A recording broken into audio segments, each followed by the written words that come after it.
Yeah. So where are we at? So we've done. Are we done with the bridge? Is that? Yeah, I think we'll say we're done with the bridge. But cool. Now, having taken the cap off, yeah, then see the action now at the 12th fret is about over 100. So that means that we have to do something with it. It's way high here, and the way to tell this is if you're using your fretting hand, use your pinky and your index finger. So fret it. Hang on, let me do a little video of this one as well. I think that might be helpful. Yeah. So hang on, let's stick it on a video. So kind of pinky on the 3rd fret, high E string, and then use your index finger at the 1st fret, and you're looking for how much clearance there is, and you got, I don't know if you can get it or not, but there's quite a bit you have to push down. And if we go across, walking across, yeah, the B is the same, the G is way high, the D is not quite as bad, the A is not quite as bad, but the E is way high as well. So what we need to do is get those slots down, and so getting the slots down requires filing. It does, yeah, and sadly that's probably something that it's going to be the hardest thing to do at home on your kitchen table. Yeah, okay. Because what you need to be able to do is, the slots. You need a very fine file as well. To the diameter of the string. And so do you have different file there's different thickness? Files for different string sizes. So that's probably a job for... It is really the only thing that you could do, and I think you'd have to be confident in your own ability to do it. But if you say, okay, well they're all high, so that means that if I took the nut out and took it off the bottom of the nut and put it back in, then I'd be happy. Right. That's fine, except they are quite difficult to get out. They, even inexpensive manufacturer, they'll glue this in. So you need to have a means to get it out. And what we would do to get this out, we would scalpel either side, there, and then round each end, and then gently tap it out. Put a piece of wood, and we didn't tap it this way and tap it that way to break the glue. Just to break the glue, and then you'll either be able to push it out or use pincers just to gently tease it out, depending on how well the guitar's been made in the first place and or how much glue they use when they glued the nut in. It might be easier, it might not be. Yeah, and if they use a cheap plastic nut, there's a danger that it's moulded and hollow in the middle, and it'll probably break when it comes out. So you need to make a judgment, I guess. If you think you can get it out, then fine. You can then get sandpaper on a flat surface. Yeah. A piece of glass is quite good quite often. And just little by little. It's a bit laborious because what you're going to have to be doing is taking it off bit by bit, putting it back in, tuning it out, blah blah blah, and rinse and repeat kind of thing. Yeah. But that would work in this case for sure if you were able to get it out, and, with the wherewithal. But is buying the files expensive? It is. They're really stupid expensive in lots of ways. They're, to buy 6, you would get change over £100, but not much. They're very expensive. Okay. And you can't just go to a hardware store and get a cheaper version? No. What you can get, and what some people do use, you can get. If you go to a model maker's shop, they have X-Acto knives and X-Acto saws. You might have seen those. Heard of them. That are really, really. So you can get a really skinny saw blade, and they do them in different sizes. So you could get probably the first couple of strings you could do that way. Maybe the 3rd string you could do that way, and then 4th, 5th, and 6th you could use. You can buy little rat tail files, that are yes, pointy. Quite a fine point. You can't use sandpaper. You couldn't You fold a could, piece of wet and dry. You could do that, yeah. I mean, if you had a piece of wet and dry and you had something that was the right, you know, that was Roughly going the to right be thickness. Yeah, thickness or less than, and past it, it would take you quite a while, but you could do it. I think, you know, it's... I'm just thinking in terms of like, if you've just bought a guitar that's 60 quid, you're probably not going to spend 100 quid on a set of files. That doesn't make any sense, you know. And you know, similarly, I think if you take it into your local shop and ask them to cut the nut, you know, if you bought a guitar for 60 quid, if they just cut the nut, you know, we would tend to say, if you came into us, well, we need to set the whole thing up really to optimise it. But if you just wanted that, we'd say it's at least half an hour, so you know it's going to be 20 quid. So again, it's some you get into that. Is it worth? Yeah, exactly. But I think, having said all that, you know, if you want to advance and progress, then you know I think we've made this guitar better by adjusting the neck, adjusting the saddles. But the key thing that's going to make it suddenly go away is doing this, because it's so high. Right now it's a slide guitar, you know. Yeah. Okay. You know, because that's what you're fighting. You're fighting, you know. Oh, particularly that actually, I really feel it on if the you G, play just an even like this. Yeah, an F bar chord on that isn't going to be a pleasant experience. Yeah, right. And it really does make a big difference. To you know, that's something. I definitely recommend for anyone, you know, new to guitar or looking at buying a guitar, is going to the store and not just playing the cheap ones, but playing a really expensive one as well, so you can get a feel of how different it is to play on that kind of thing as opposed to a super budget guitar. So, are we going to have a go at doing the? Have you bought your file set? Yeah, I bought a few. There's kind of that's like an old rat tail-y sort of file. Take a little so you could use that, and then. So that's the rat's tail. Okay. What's this other thing? A little spatula-looking thing. Oh, that's Oh, it's for getting burrs off the. Let's talk about that in a second. Yeah. In a minute. Okay, so. Yeah, so if you see that gives you an idea. That's a 10 thou nut file. You want on there. So. And you see how skinny it is. Yeah, that's super skinny. Yeah. Now ideally I think when you're doing this you kind of want to be on something relatively firm, maybe slightly firmer than this, but we'll manage. That's alright. Yeah, we're alright. So what I've done is I've just tucked the string out of the way. You might want to detune it to do that. And then what we're doing is we're doing this. And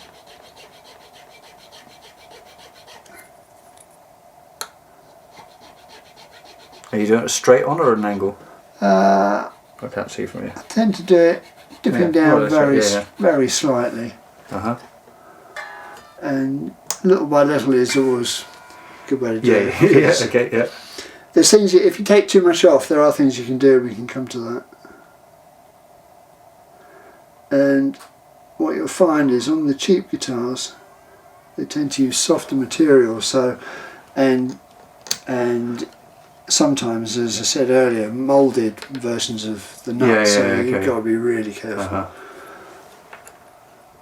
So yeah, much better to do just a little bit, try it again, and then a little bit and try it again. And they're aiming for just a tiny little bit of being able to touch down. So you're putting your finger down on the 3rd fret there, and then touching with your first finger. You still want a gap, right? You don't want it touching. Yeah, because if you get it too low, it starts to get zingy as well. Yeah.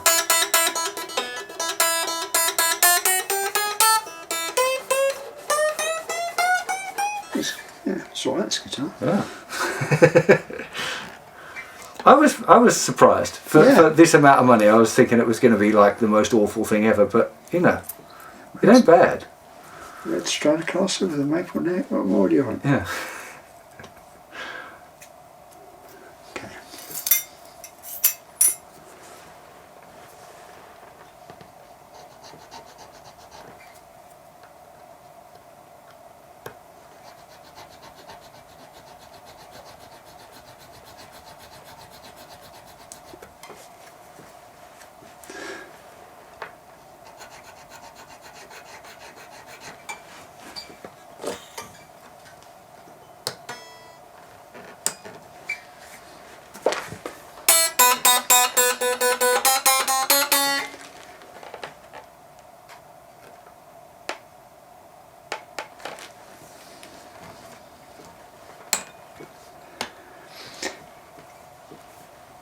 Yeah, I mean, I don't know if you want to yeah. do all this, because this could take a little while, because there's quite a bit to come off, and it is. Okay. I mean, I'm happy to do it. I kind of feel like that this could be interesting to see, like, the real process. I mean, what are you thinking, like 15 minutes or 10 minutes? Yeah, 10 minutes maybe.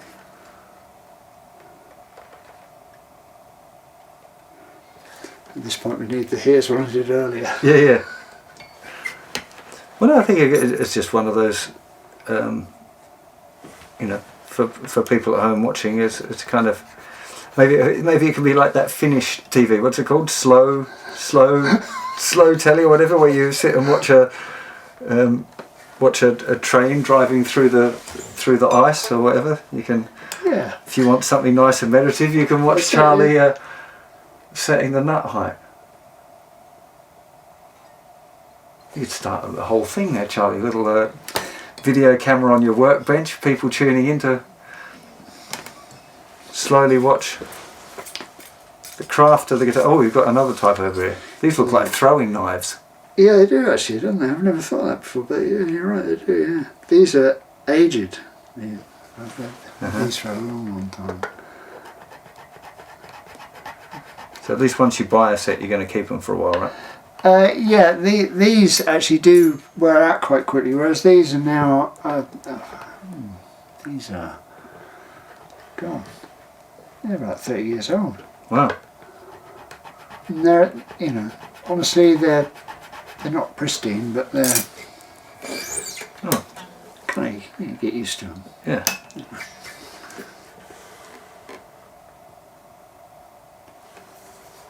Now the one thing I just thought that I haven't done is I haven't put new strings on it. So if I'm going to change the strings, is that going to make any difference? If I'm going to put on a new set of roughly the same, they look like 10s, right? Are they 10s or 9s? Yeah, well, we can measure them in a minute. We can do that if you like. I would, yeah, if the strings are at all questionable, it's always worth putting a decent set on.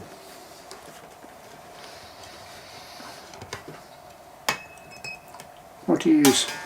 10s, Diodario, VXP, balance tension. Alright, okay. I mean, yeah.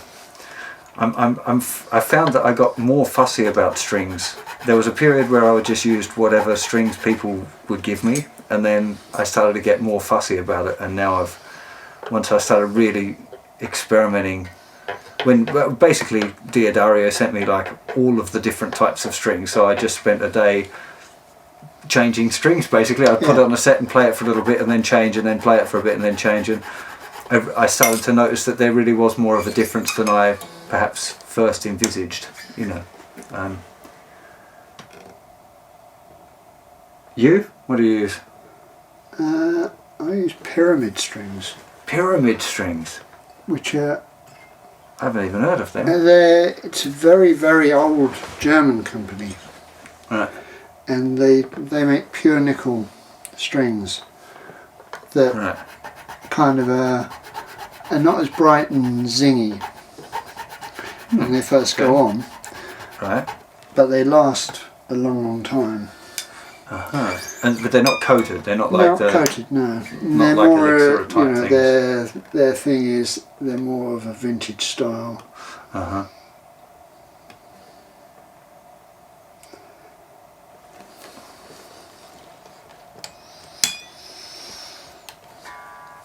you're going back to the street. Yeah, it's good to take your time and just, as you go, make sure you're happy.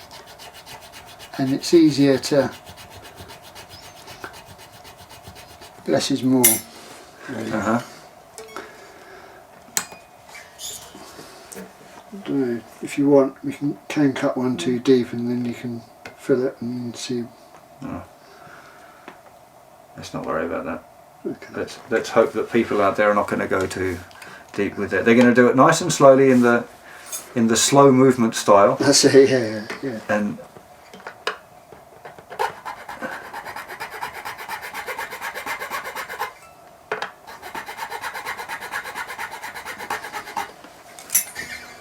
it's not like there's loads of stuff coming out of there, right? No, it's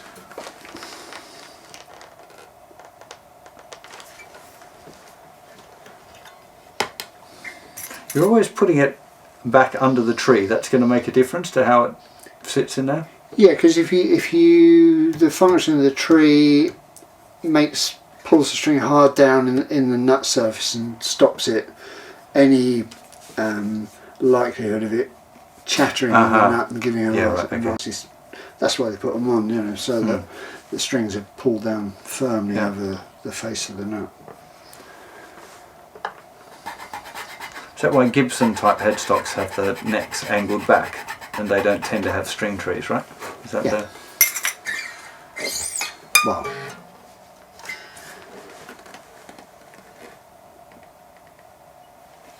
there's quite a bit to come off these.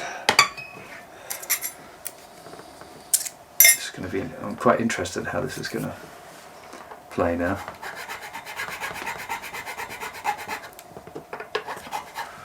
Just a little bit.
It'd be quite a nice kind of meditative process doing this, actually. To zone out, and yeah,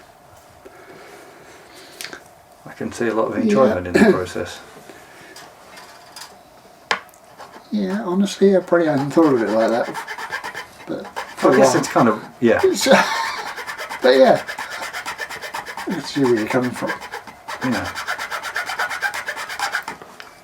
I quite like all of that sort of doing woodworky stuff as my little... I enjoy making stuff just because it becomes like a place to zone out and not think about other stuff. Yeah, just no, stay quite focused on what you're doing. And yeah, there's value in that for sure.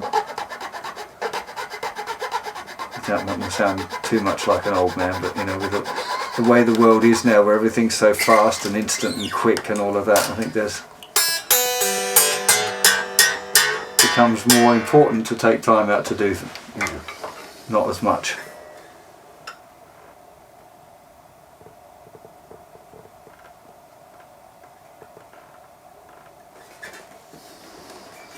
Getting there. Yeah.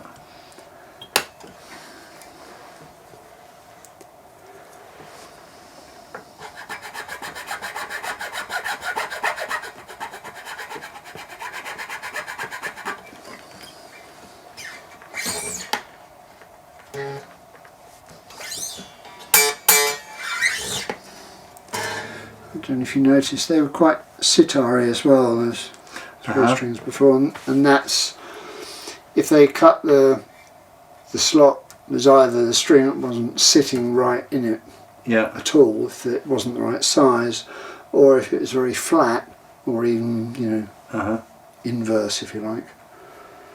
That would account for that. Is that kind of how a choral sitar works? Yeah, sort of, yeah. Oh, they have a buzzy thing on the other side, buzzy, don't they? Yeah. But it's a similar idea where it's, you know, vibrating across a bigger area. Mm-hmm. I can't remember, was it you who helped make the choral sitar that I was using with the counterfeits? We had a kind of choral sitar-alike thing, some fancy bridge that think Pete Whittard bought it and did it. I can't I've remember. worked on a few over the Yeah. years, so honestly I don't remember. Yeah. It was a little while ago now. Tell me about it.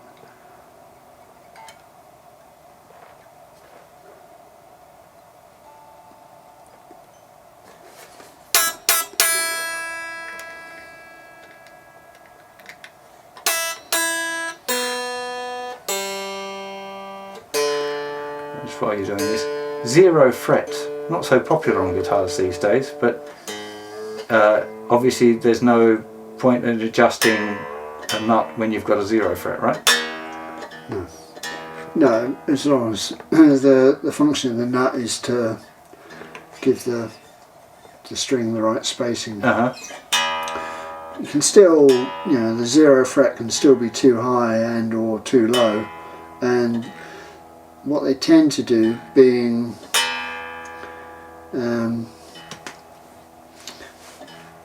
made of the nickel, well, normally the nickel silver fretwire material, is some particular plain strings will bed into them, so you get, if you bend strings down low, you get dink, They dink, pop dink, out. dink. They not so much pop out that they kind of tink, they make a little indent that if you bend hard enough, you bend it out and it will tink. Yep.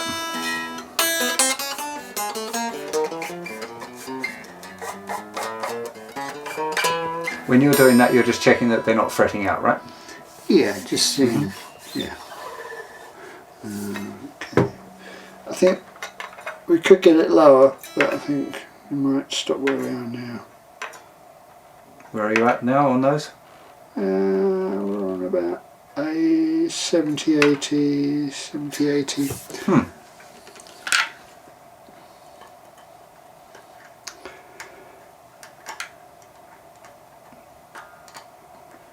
Now again, is there a reason why you've now gone back to the bridge, just for the people Yeah, out because there it's watching? it's playing cleanly, you know. All the time it's playing cleanly. I think we can afford to Keep lowering it down. keep making it, yeah. And playing cleanly meaning that the strings aren't buzzing. No, Yeah. still it's kind of riggy.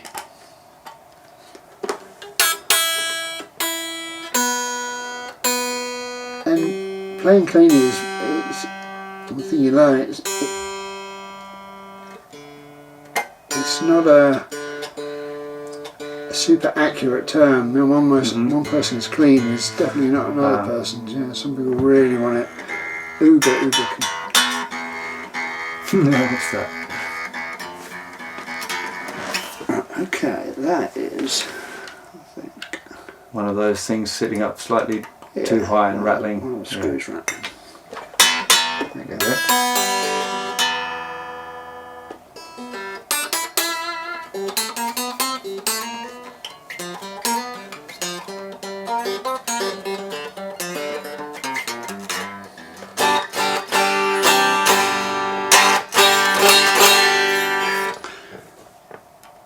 Yeah, as you observed about the grub screws rattling, what you need to do is when you adjust one, then adjust another one. If it's a relatively coarse thread, and or you've adjusted one maybe slightly more than the other one, and the thing's on a tilt, then you can get a vibration in the one that's not bedding down. The screw needs to be bedding down firmly onto the plate. Yeah. Both screws need to be evenly. And so what I'm doing now is I'm not really adjusting them, I'm just literally nipping them just to make sure there's no wobble, if you like. And the other thing that can cause that noise sometimes is those springs. They can also it's quite, you know, you're saying about this guitar being very kind of microphonic. It's not ideal in some ways, but if things are resonant and lively and it all vibrates, I think that is quite a nice thing. Quite a good thing. You know, that you don't want it to be dead. You want it to be responsive. You know. Okay.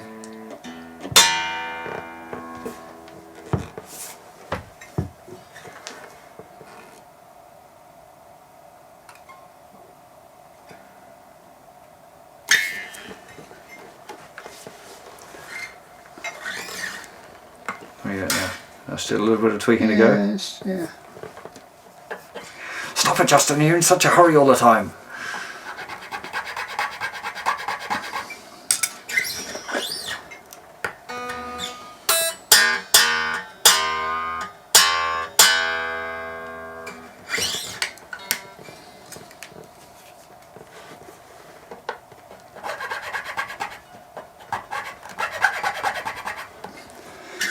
Because you don't really have to do all of this in one job either, do you? You could decide to err on the side of caution and leave it a bit higher for a little while, play it, and then start to feel, if you see how it feels to you then, and adjust it a week later, take a bit more off or whatever. I think, yeah, one thing that kind of you come to realise over the years is how much of a kind of a dynamic relationship a guitar is. You know, if you, okay, what we're doing, we're making it easy to play by dropping it down here. But in some ways, you know, the guitar with the action really high and everything really high sounds a bit, you can hit it as hard as you like and it'll be as loud as you like. As soon as you start, you know, fine tuning it and bringing all the parameters in, then yeah, you gain the benefit of it being easier to play, but maybe if you now hit it really hard, it's not going to be as clean as it was before. So it's kind of finding the level, and like you say, so with this, I think we could take it lower, but I think for now... Really, what you want as a beginner is just for it to be playable. Yeah, you want to be, it doesn't want to be hard work to have to play it. No, I think now it's okay, and also with it as it was before really high, then as we identified, you know, it won't necessarily play in tune. You know, whereas now you've got because you have to press so hard to get the note down that it kind of bends. You deflect the pitch. Yeah, exactly. So right, okay. Well, if we say that that's now, you know, we've done 1, 2, 3, then the next thing that you would want to check at this point would be, okay, if we say this is now our, you know, we've reached the destination action and adjustment wise, you need to look at the intonation.